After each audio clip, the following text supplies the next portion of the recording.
"Grandpa, why are you crying?" That's what 7-year-old Lily asked her grandfather, 84-year-old Marcus Thompson, as they watched the Memorial Day parade in downtown Carrington. Marcus couldn't explain it to her. Not then, not in words a child would understand. How do you tell a little girl that the sound of boots hitting pavement in perfect unison is a kind of music that never leaves your soul? How do you explain that watching young soldiers lose that rhythm felt like watching something sacred fall apart? What happened next would be talked about in that small Ohio town for years. If you believe that some things are worth protecting, type "Stand Tall" in the comments right now. Marcus Thompson had watched the Carrington Memorial Day Parade for 61 consecutive years. Every year since he came home from Korea in 1953, he'd stood on the same corner of Main and Jefferson, right hand over his heart when the colours passed, eyes forward, chin up. His wife Helen had stood beside him for 54 of those years until she passed. Now it was just Marcus and little Lily, his great-granddaughter, who didn't fully understand why this mattered so much, but knew enough to stand quietly when Grandpa Marcus got that look in his eyes. The parade was a modest affair, nothing like the grand processions in bigger cities.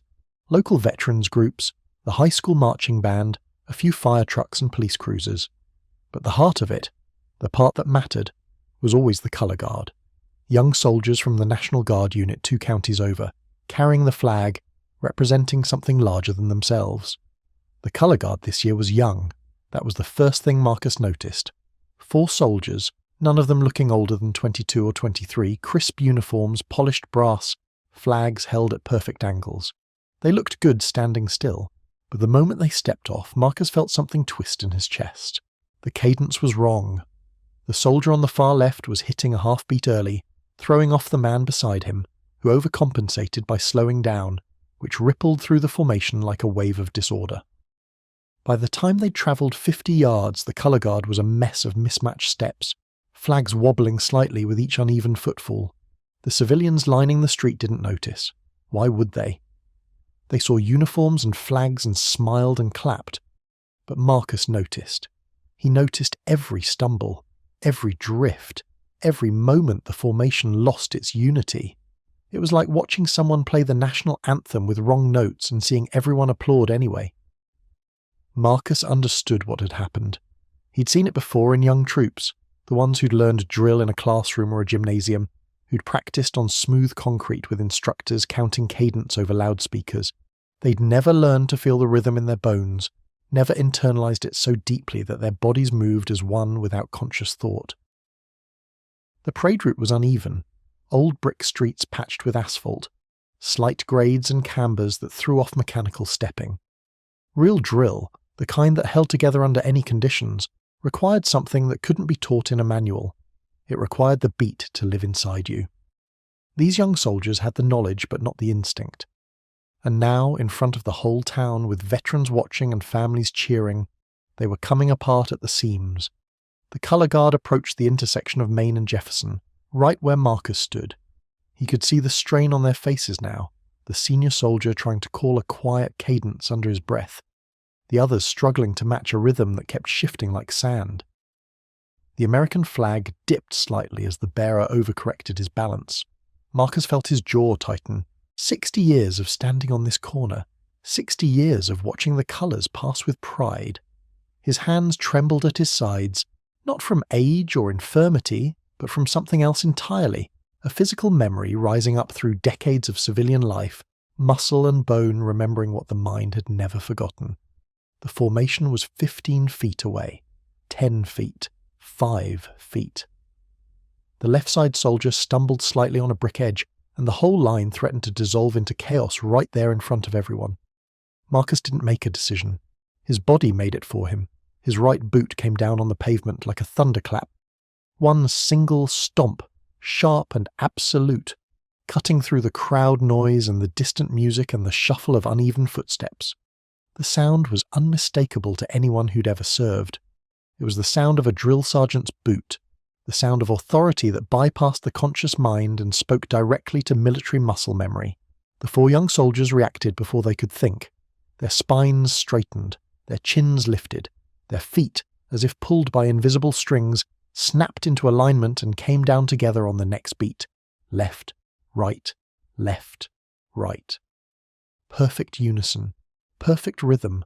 The formation suddenly tight and proud and exactly what it was supposed to be. They passed Marcus without looking at him, eyes front, flag steady, moving now like a single organism instead of 4 separate people. The crowd cheered louder, though they didn't know why. Marcus knew.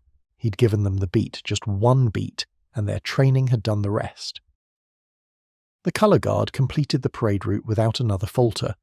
Whatever had clicked back into place at the corner of Main, and Jefferson held firm through the remaining 6 blocks. They posted the colours at the ceremony with precision that drew approving nods from the older veterans in attendance. But word had already begun to spread through the crowd. People had seen what happened.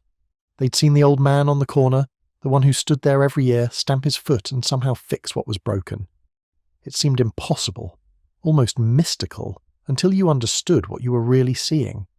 You were seeing 60 years of military discipline, compressed into a single moment, transmitted through nothing but the authority of perfect timing. You were seeing a language that soldiers speak without words, a call and response written into their bodies from the first day of basic training. You were seeing Marcus Thompson, Sergeant First Class, United States Army, retired but never really finished. After the ceremony, the colour guard sergeant found Marcus still standing at his corner, Lily holding his hand, watching the crowd disperse. The young man approached with something between confusion and awe on his face. "Sir, excuse me, were you the one who—" He trailed off, not quite sure how to phrase what had happened.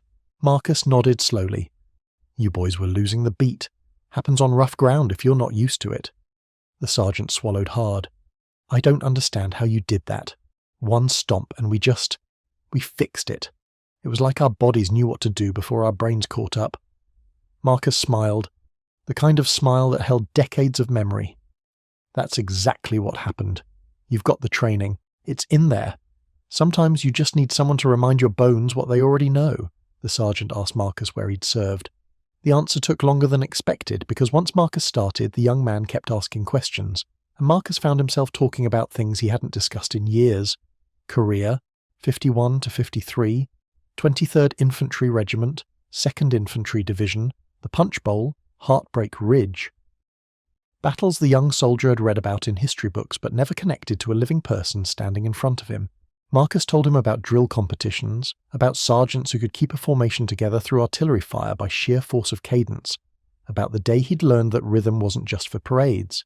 It was survival. When men moved together, thought together, acted as one, they lived. When they fell apart, they died. The lessons of the drill field were written in blood long before they were written in manuals. The young sergeant asked if Marcus would consider visiting their unit, maybe talking to the soldiers about what real drill meant, where it came from, why it mattered. Marcus was quiet for a long moment. He looked down at Lily, who was getting restless, then back at the young man in his crisp uniform. "I'm 84 years old, son. I don't have a lot of visits left in me," he paused, "but I'll make this one. You tell your soldiers to meet me on the drill pad with their boots shined and their minds open. I'll teach them what my sergeants taught me, not how to march, but why to march, not the steps, but the heartbeat. Think they're ready for that?" The sergeant stood a little straighter without realizing it. "Yes, sir, I think they are." Marcus took Lily's hand and turned to leave, then stopped. "One more thing. That stomp I gave you today, that's not mine. It belonged to a staff sergeant named William Monroe, who gave it to me on a frozen hill in Korea when I was younger than you are now. Now it belongs to you. Pass it on." 3 weeks later, Marcus Thompson stood on the drill pad at the National Guard Armory, watching 40 young soldiers practice cadence on uneven ground he'd asked the commander to leave unprepared. He taught them to feel the rhythm through their boots, to let the beat become automatic, to trust the training that lived in their muscles.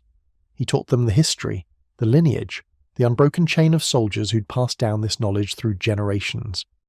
And when they finally got it right, when the formation moved as one across that broken ground without a single falter, Marcus stamped his boot once in approval. 40 boots stamped back in perfect unison. Some languages don't need words. Some traditions don't need manuals. Some lessons pass from generation to generation through nothing but the authority of those who've earned the right to teach them. If you believe that respect is a rhythm that should never be broken, subscribe to this channel and share this with someone who understands.